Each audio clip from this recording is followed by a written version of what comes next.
My name is William Thorpe.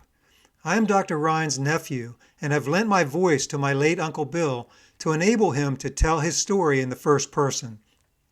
A great deal of reference material was used to tell this story. In doing so, every effort was made to remain faithful to the historical truth, with a few exceptions where details were lacking. This is some of the key reference material that was used. When I started this project, I had little specific information. Of course, I did have my personal knowledge of Uncle Bill. I had talked with Uncle Bill about the war, but didn't recall many important details. For example, the unit he served with. I did remember him saying he had been to New Guinea, Leyte, and Mindanao in the Philippines, and to Japan when the war ended. So I began my research looking for information on Army units that had been in those places. The first big breakthrough for me was finding an online publication called A Regiment in Action by Colonel William Verbeck.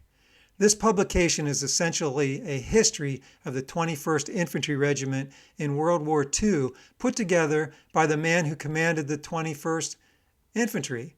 Fortunately for me, the colonel had included some rosters of officers who served with the regiment. I was thrilled to find the name William L. Rhein on these rosters. This confirmed he was assigned to that unit and provided me the starting point I needed for further research. I was soon led to the discovery of personal accounts of war by Jan Valton in his book Children of Yesterday and Paul Vetch in his book Jungle, Sea, and Occupation. These men had served in the 24th Infantry Division during the war and relating stories of war that would likely have been familiar to Uncle Bill. Paul Vetch had served in the 21st Infantry Regiment, so it is a good bet that he was one of Uncle Bill's dental patients. The next major breakthrough came upon the discovery of a handful of Uncle Bill's letters, a large collection of his war photographs, and his few remaining manuscripts that had been undisturbed in storage since 2001. These primary source materials added tremendously to the ability to tell this story. There were handwritten notes associated with many of the photos that gave clues to the subject content of the photo. Internet image searches were also used to confirm or help identify some of the photos.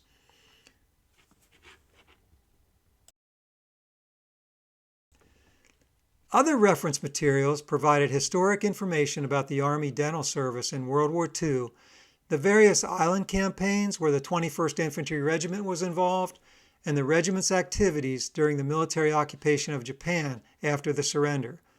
This information was extremely helpful when juxtaposed to Uncle Bill's photos, letters, manuscripts, and service record. With this wealth of information, I faced many difficult decisions about how much information to include and what to leave out. As I progressed in my research, I experienced two major sources of frustration, both the result of the COVID-19 pandemic. First, I had written to the National Personnel Records Center of the National Archives to request Uncle Bill's missing service record. I received a response that my request had been delayed because of the pandemic. Without this key record, I was forced to develop the narrative, making some educated assumptions where facts were missing. Second, I needed access to newspaper archives for Harrisburg's primary newspaper, the Patriot News. Newspapers contain many gold nuggets of information for projects such as mine. During the COVID-19 pandemic, these archives were housed solely at the Pennsylvania State Library in microfilm format only. It was depressing to think of all the hours of scrolling microfilm that were ahead of me. However, I found that the library was not open to the public during the pandemic. So the first version of this project did not have the benefit of key newspaper research. The solution to the errors and omissions of the first project emerged about a few years after the project was completed. First, the service record I had requested finally arrived in my mailbox. And second, during the intervening period of time, the Patriot News microfilm had been converted to digital format that was now available online through newspapers.com. Access to these records enabled me to correct many faulty assumptions I had made in the initial attempt at telling my uncle's story. After the war, Uncle Bill returned to his dental practice in Harrisburg and picked up where he left off. He was a skilled dentist, and many of his patients considered him a friend. I remember that he even examined my teeth and filled a cavity at least once when I was still a youngster. In addition to his dental profession, Uncle Bill pursued a number of other interests, among them golf, nature photography, ornithology, and botany. To each of these pursuits, he applied high personal standards. Throughout his life, his efforts brought him recognition from accomplished persons representing a variety of professional and amateur organizations. He appreciated the recognition that came to him from others, but it is a reflection of his character that neither personal recognition nor remuneration were motivators to him in the pursuit of his interests. His motivators took the form of intellectual challenges and personal standards of excellence that he had formulated for himself and pursued with the same focus and energy as many other notable and accomplished figures of human history. On the evening of April 21, 1947, Uncle Bill presented a program entitled Pennsylvania in the Philippines to the members of the Women's Auxiliary of the Harrisburg Dental Society. The program included narrative descriptions of the scenes depicted on the slides he had taken during the war.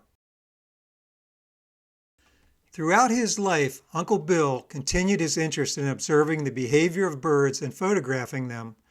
Here are two examples of this. On the left is a newspaper article about the stir caused by a downy woodpecker pecking into a tree outside his office window in Harrisburg. In the article on the right, Uncle Bill rushes to set up a blind to photograph a rare northern appearance of a glossy ibis.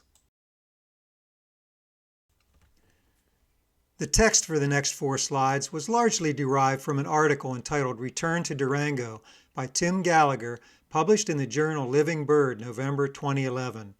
It's hard to say what motivates people to do extraordinary things. Dr. Rhein was certainly someone who made things happen. One of his most fascinating ventures involved his effort to study and document on film the Imperial woodpecker of Mexico. Dr. Rhein launched 3 self-funded expeditions to the Sierra Madre Occidental in 1953, 54, and 56, all with the primary objective of filming imperial woodpeckers. Before his initial journey to Mexico, he visited Cornell Lab founder Arthur Allen, who had seen an imperial woodpecker during a 1947 expedition in the Mexican state of Durango. Allen generously provided him with advice and contacts in Mexico, and also loaned him a recorder and a parabolic microphone in case he found some of the birds. Unfortunately, the area Allen had visited a few years earlier had since been logged and the birds were gone. But Rhein and his friends went deeper into the Sierra Madre and eventually found imperial woodpeckers near a new logging camp at Los Laurales. Rhein's experience in the jungles of the Pacific Islands during the war helped prepare him for the rigors of his expeditions to Mexico. When compared to his army experiences in the jungles, the expeditions to Mexico were like a walk in the park. Although it took Dr. Rhein 3 separate 6-week expeditions to the area in 3 different years, on his final journey to the Sierra Madres in 1956, he filmed an adult, female imperial woodpecker flying, foraging, and hitching up trees. Not only is this the first and only film footage, it is the only photographic documentation of any kind ever taken of a living imperial woodpecker. It is truly amazing what you can accomplish when you set your mind to it.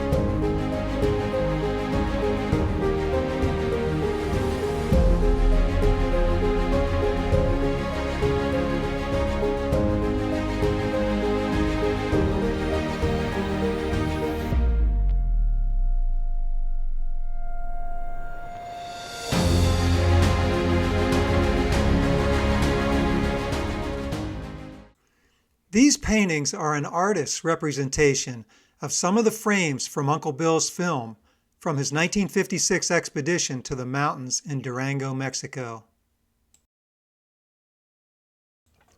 On April 2, 1966, Uncle Bill was a guest of Harry Alleman's TV show, Call of the Outdoors, which aired on station WGAL in Pennsylvania.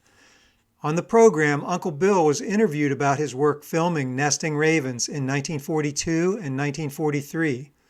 Here is some of the footage used in that program with Dr. Rhein narrating.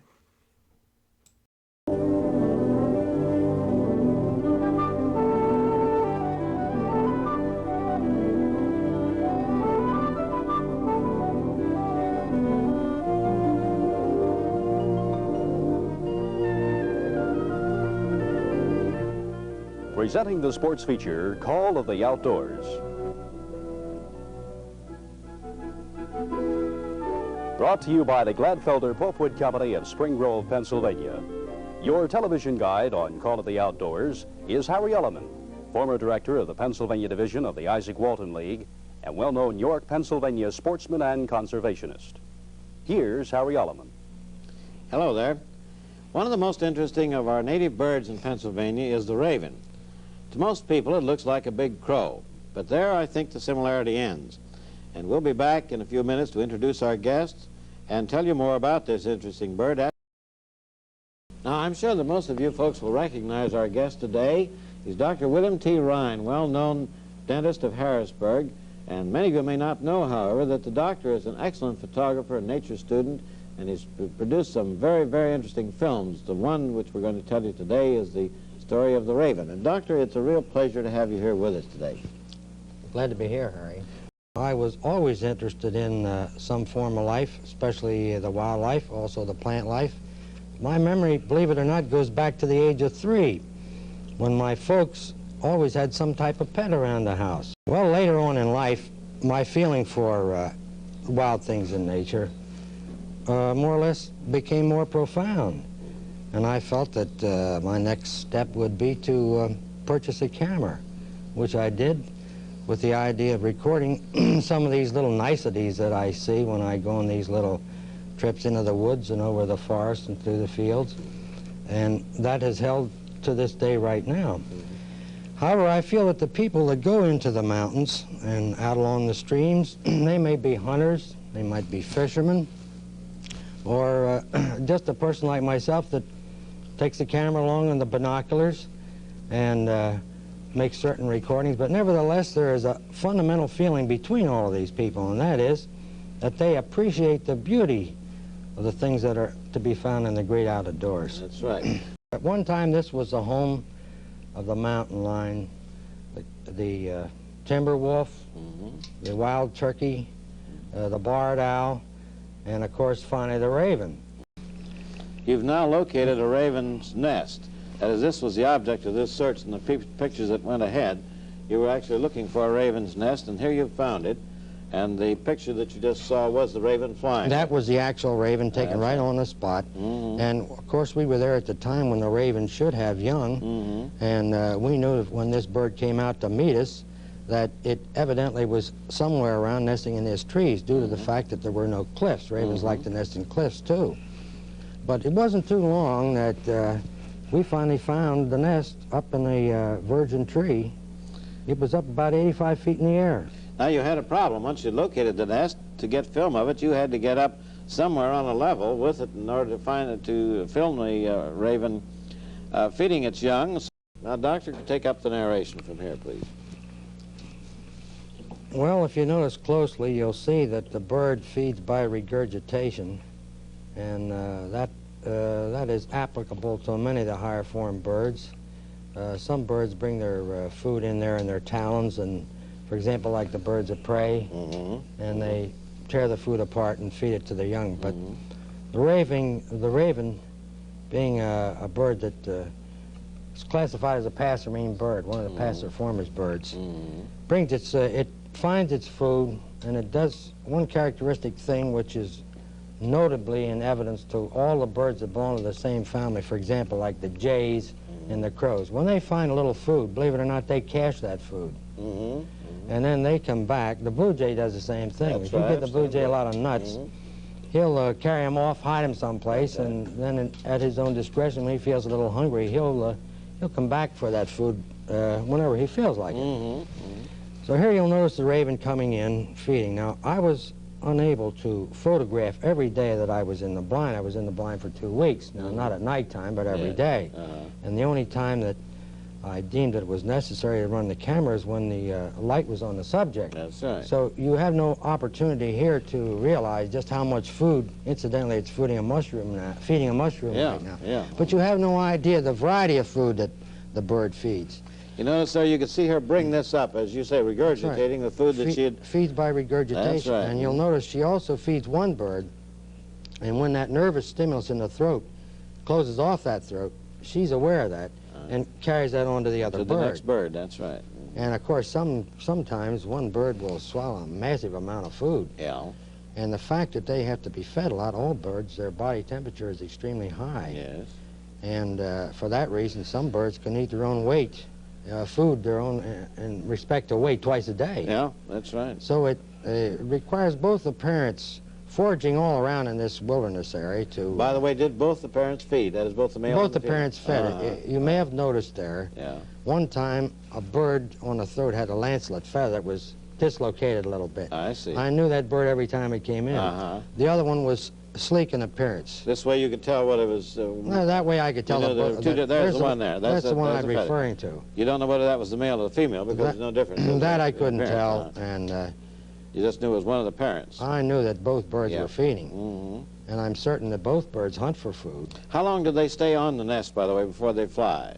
Well, the young birds will stay in the nest before they leave the nest approximately 6 weeks. I see. They leave the nest about the second week in May. Of course, sometimes this cycle can be disrupted. Yes. And the birds, I've seen them attempt, which they have, to nest later on, not too late in the summer, but later on in April. And, well, we're still looking for the cliff nesting raven. There we showed you the tree nesting raven. We're back in another area several years later. Now, of all the raven's nests that we found, this one was extremely ideal for photography, as you can see here.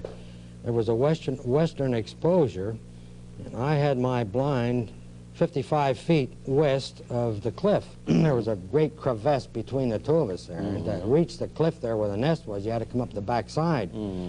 But this photography here made it extremely ideal due to the fact that on a sunny day, when the light would come into the cliff, it was a very simple matter to photograph. And in this blind, all I had to do was turn on the tape recorder, turn on the movie camera, and operate the still camera.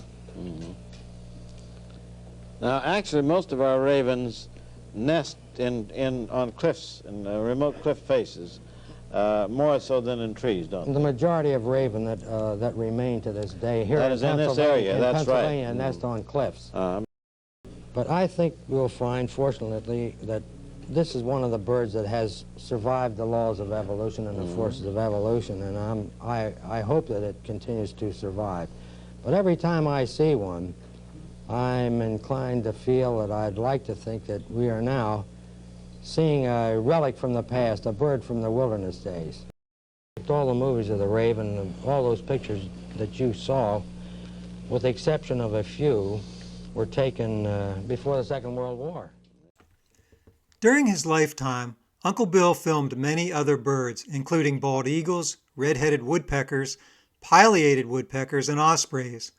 He also made extensive photographs of plants, insects, animals, reptiles, and amphibians.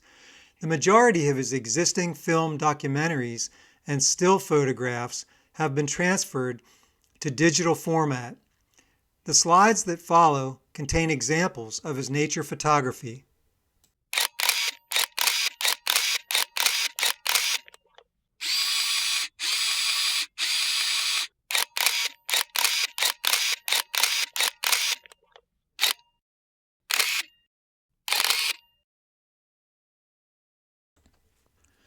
At the beginning of this program, there was a quote from one of Uncle Bill's manuscripts that read, "When I first thought of correlating my pictures, those that were taken while in the Pacific, I was somewhat reluctant, for my slides represent a hodgepodge that no other traveler during peacetime would record in a similar manner.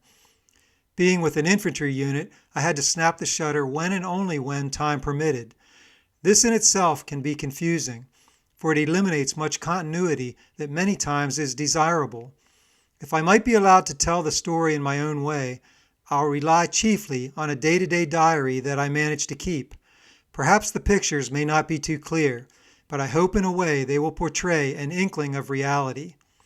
In putting together this presentation, I viewed hundreds of Uncle Bill's slides and hours of his movie footage. I can fully understand how daunting the task of organizing what he called a hodgepodge of pictures must have seemed to him. His mind must have been working on overload, just trying to process all of his wartime experiences as he got on with his life as a civilian. I began this project with the goal to tell the story Uncle Bill wanted to tell with his pictures. I hope I was successful in telling that story, as he hoped it would be told, in a way that will portray an inkling of reality.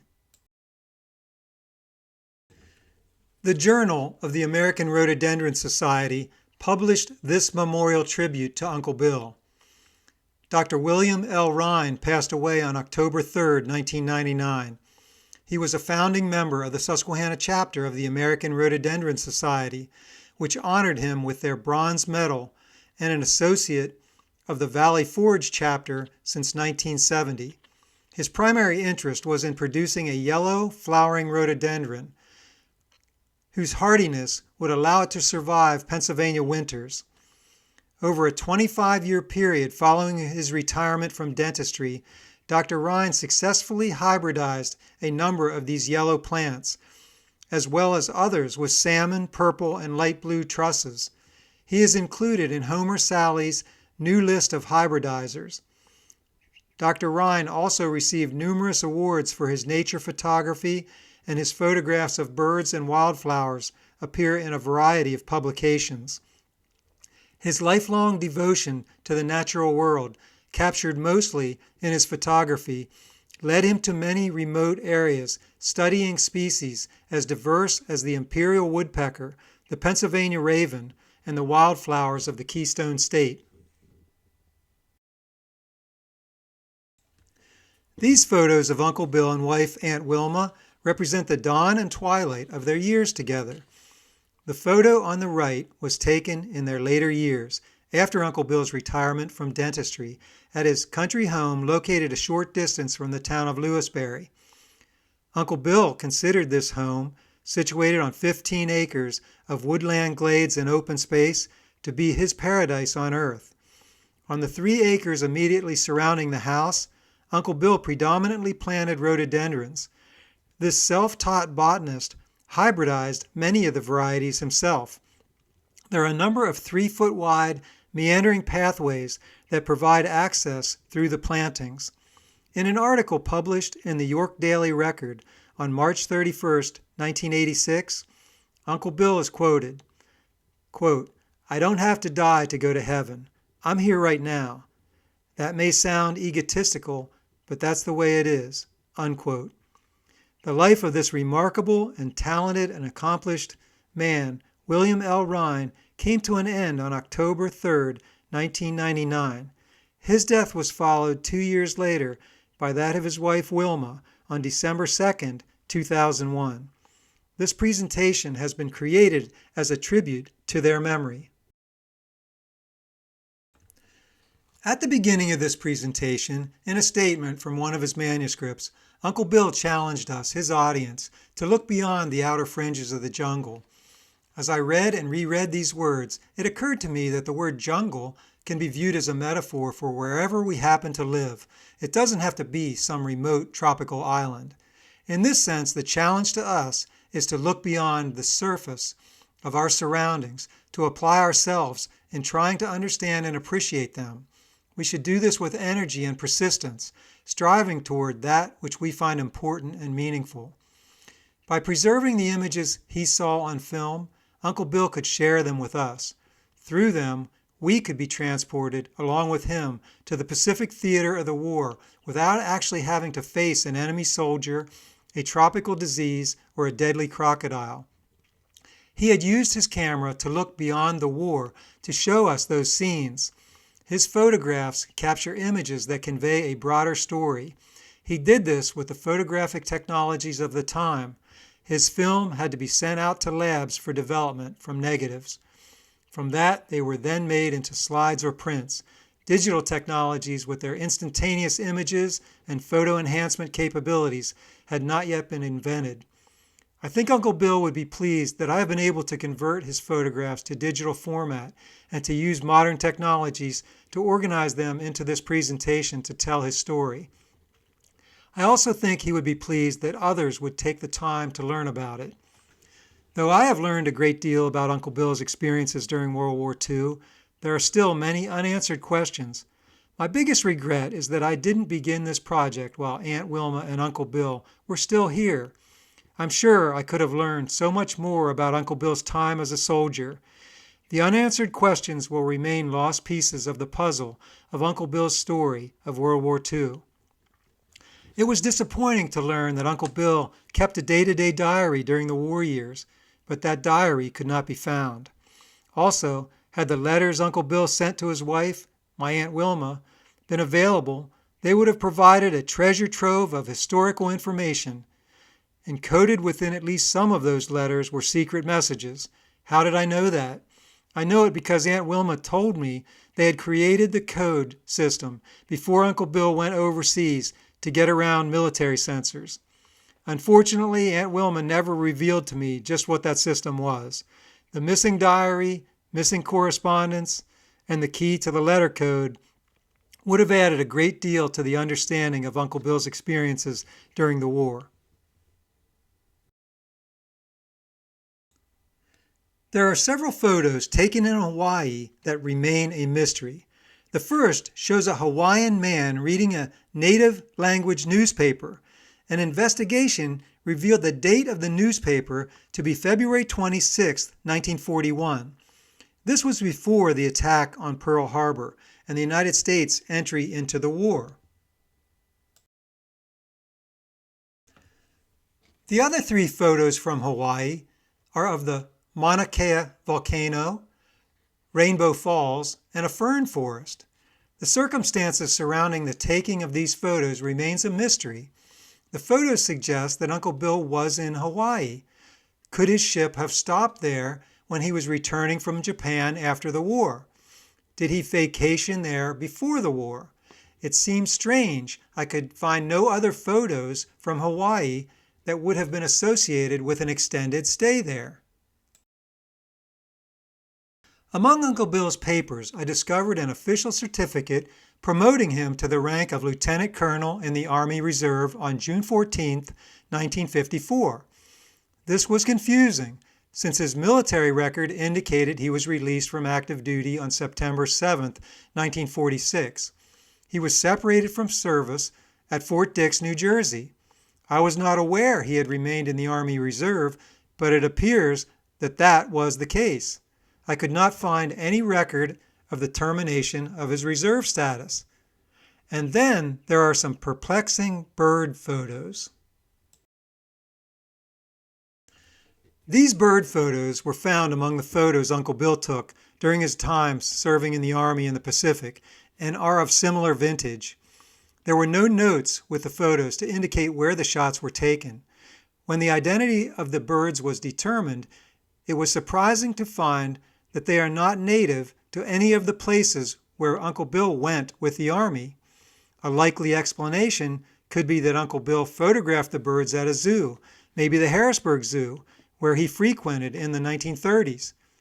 Palm trees visible in the photo of the bird perched on the man's shoulder add another perplexing element, although Uncle Bill did travel to Florida on several occasions.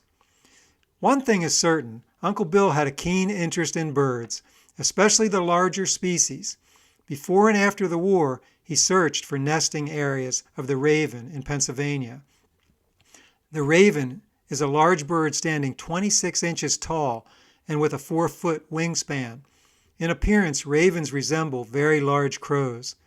Uncle Bill also had a fascination with raptors and visited the Hawk Mountain Bird Sanctuary to observe their migrations on numerous occasions.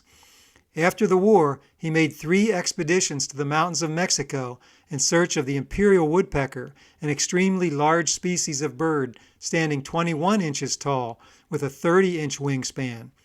The Imperial woodpecker may have been a distant relative of the pterodactyl, a large winged reptile from prehistoric times.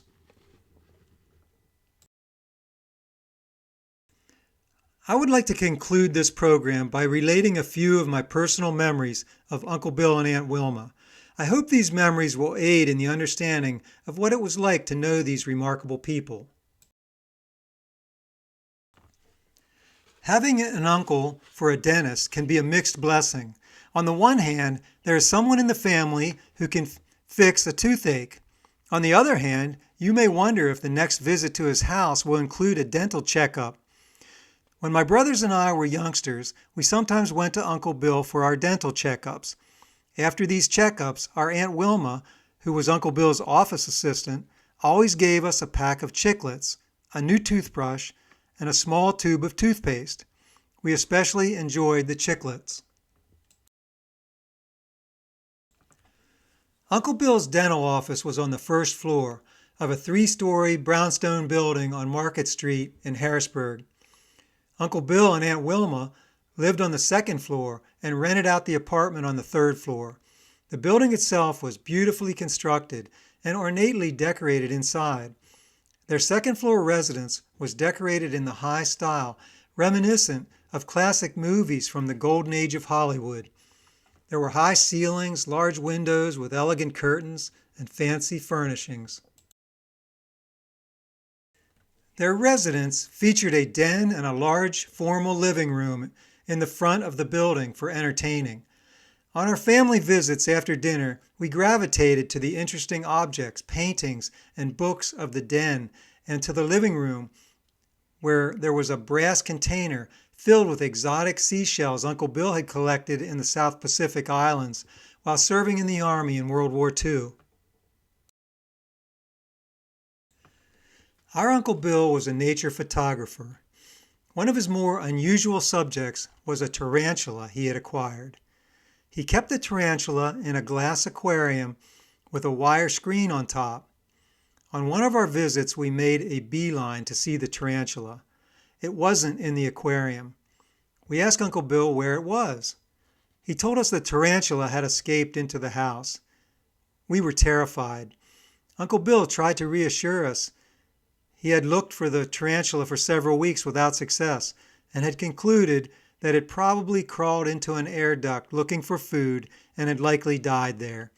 Even still, we remained on high alert for many of our future visits. During our holiday visits to Uncle Bill and Aunt Wilma's, after dinner, Uncle Bill would get out his projectors and a carousel of nature slides or a reel of film and narrate the programs for us. He would always make sure the shows were not just flowers and plants, but also included pictures of snakes, owls, frogs, spiders, and things that boys enjoyed seeing. Uncle Bill told interesting stories about the pictures we saw, and we were impressed that he knew the scientific names of so many different plants and animals. We were not raised in a home where tobacco was used. However, several of our relatives were smokers. Uncle Bill was one of them. He preferred smoking a pipe, but also frequently smoked Camel cigarettes, the kind that didn't have a filter. We became accustomed to the pleasant smell of pipe tobacco on our visits to Uncle Bill and Aunt Wilma. After dinner, it was a familiar scene for Uncle Bill to fill his pipe bowl and smoke while relaxing and talking with the family. Many photos of Uncle Bill show him with a pipe in hand. To this day, I associate the smell of pipe tobacco with Uncle Bill. Aunt Wilma had been an elementary school music teacher before marrying Uncle Bill. She gave up teaching to assist in the dental office, but she continued her interest in music. Aunt Wilma had grown up with an upright piano in the house and had taken lessons from an early age. I remember seeing that piano on visits to my great-grandmother's house in New Cumberland. Aunt Wilma and Uncle Bill had a baby grand piano in their living room. We enjoyed hearing Aunt Wilma play songs from the sheet music that she kept tucked away inside the piano bench seat. In the late 1960s, there was unrest in cities across the country. Some of it related to the war in Vietnam, and some of a racial nature. There were some tragic instances of violence in the city of Harrisburg that were reported to be race-related. This situation was very troubling to Uncle Bill and Aunt Wilma and led them to accelerate their plans to move to a secluded location in the country where they could spend their retirement in relative safety close to the natural world they both loved. They found some wooded acreage that was within commuting distance to Harrisburg, built a house on it, and moved there several years before Uncle Bill's ultimate retirement from dentistry. During those years, they watched as urban blight encompassed what had once been a beautiful, thriving, and safe neighborhood around their dental office on Market Street. As Uncle Bill saw what was happening, he was convinced that someday there would be a race war in our country. He had seen the devastating effects of war firsthand in the Pacific and took steps to ensure that he and Aunt Wilma would be able to attain a degree of self-sufficiency if there was a breakdown of social order. He equipped their country home with wood stoves for backup forms of heating and cooking and made other survival preparations. He set up a dental chair in the basement so he would be able to provide that service in an emergency. A supply of canned goods and other necessities were also maintained there. For as long as I can remember, Uncle Bill owned a green Chevy panel truck. He had purchased the truck in the years after World War II and had used it on many of his nature photographic expeditions. I remember the truck had a sun-faded green finish. The lack of a glossy finish to the paint gave the truck an almost military look. All that was missing were the Army stencils and decals. The truck had a standard transmission with shift levers and could be switched into four-wheel drive. It was just a basic truck with 2 bucket seats and completely open inside. I'm not sure of this, but I think there was an AM/FM radio in the dash. It was a great old truck that any man or boy would fall in love with. Uncle Bill had the habit of never washing it. The thought of washing the truck never entered his mind. When Aunt Wilma would tell him the truck needed washing, he would just never seem to get around to it. That truck had quite a history to it. Its greatest exploits were its 3 expeditions to Mexico, but there were many others as well. Uncle Bill had taken me to watch hawk migration at Wagner's Gap on the North Mountain north of Carlisle, Pennsylvania in that truck. I remember we set out early one cool but sunny late September day with our binoculars, bagged lunches, and thermos bottles of hot drinks. What an enjoyable day we spent together sitting on the rocks and watching the various raptors soar past on the wind currents as they had for centuries. Once in the late 1970s, my brother Ron and I borrowed the truck to move him from an apartment to a house he bought in North Andover, Massachusetts. The day we finished moving, we were going to a restaurant for dinner. I was driving at the time. The light ahead at an intersection changed to red and I hit the brakes. The pedal went straight to the floor and the truck seemed to surge forward. I pumped the brake, still nothing. With heart pumping, I downshifted into low to slow the truck and steered to the shoulder of the road. I pulled the emergency brake lever and we came to an abrupt stop. We had narrowly escaped disaster. We looked under the truck and saw fluid dripping from rusted brake lines. We had the truck towed to a garage and returned the truck to Uncle Bill with brand new brake lines. The old truck was good for another several thousand miles. As has already been mentioned, Uncle Bill loved rhododendrons. He created many unique hybrids, started many from seeds or cuttings in his basement nursery, and planted them around his country home.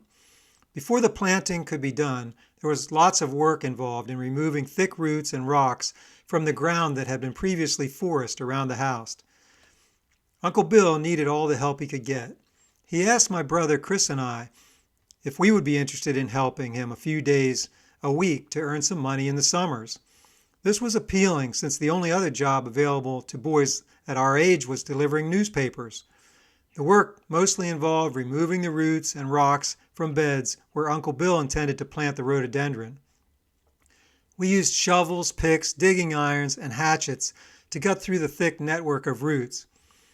Then we were shown how to prepare the soil by carefully creating a rich humus out of decaying oak leaf mulch, sphagnum moss, and various fertilizers. We would soak the root balls of the plants with water, set the plant at the correct position, and fill in the hole with the prepared humus. This careful process was repeated to guarantee each plant had the maximum chance to thrive. Of course, we got pretty filthy doing all this kind of planting work, as did Uncle Bill. Naturally, Aunt Wilma did not want us tracking dirt inside to use the bathroom. Uncle Bill taught us the technique he called springing a leak, to take care of business outside without dirtying the house. The way it worked was to step away a few paces behind a tree, open your fly, and pee in the woods. When Uncle Bill and Aunt Wilma lived in Harrisburg, they had a neighbor who had come from Eastern Europe. The woman had brought along red raspberry seeds she had sewn into a hem of her clothing to get the seeds through U.S. Customs. The neighbor had given some of the raspberry plants to Aunt Wilma, who planted them in the small yard behind their Market Street house. When they moved to the country, Aunt Wilma dug up some of the shoots and planted them in a field below their new house. The plants thrived in their new location. I remember picking red raspberries with Aunt Wilma in that field. We would eat them plain or on cereal. Often Aunt Wilma would make jelly out of them and can it. When I bought a house in the country near Walnut Bottom, Pennsylvania, she gave me some of the raspberry shoots and I planted them. The plants did well there too and produced an abundance of fruit. When I moved to Gettysburg years later, I took shoots from those plants and planted them in our backyard.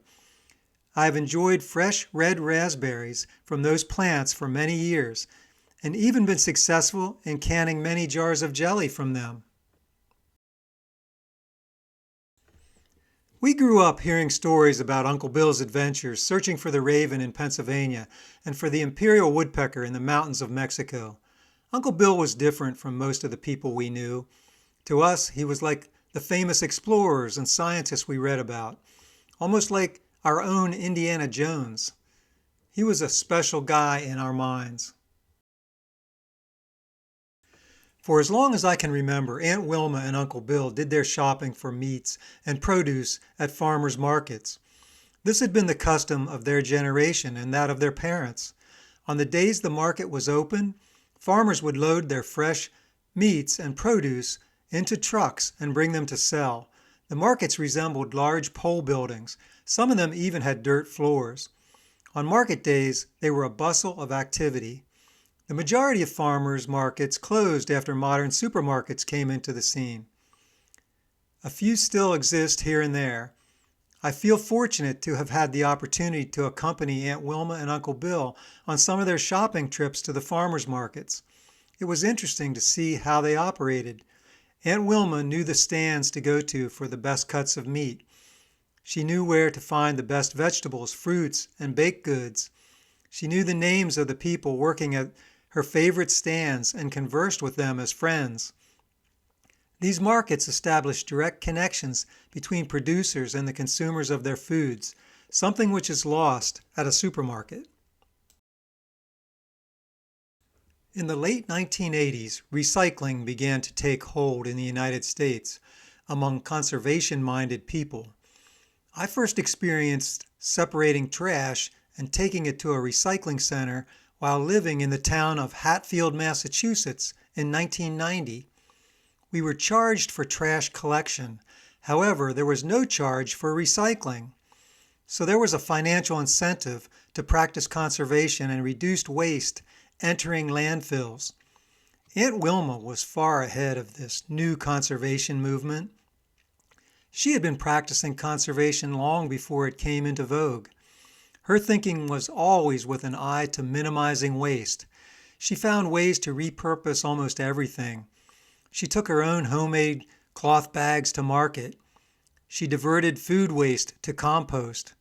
She created homemade gift tags from old Christmas cards. Plastic bags were always used several times before being discarded. Fabric from worn clothing was reconstituted into some new use. Holes in socks and pants were repaired.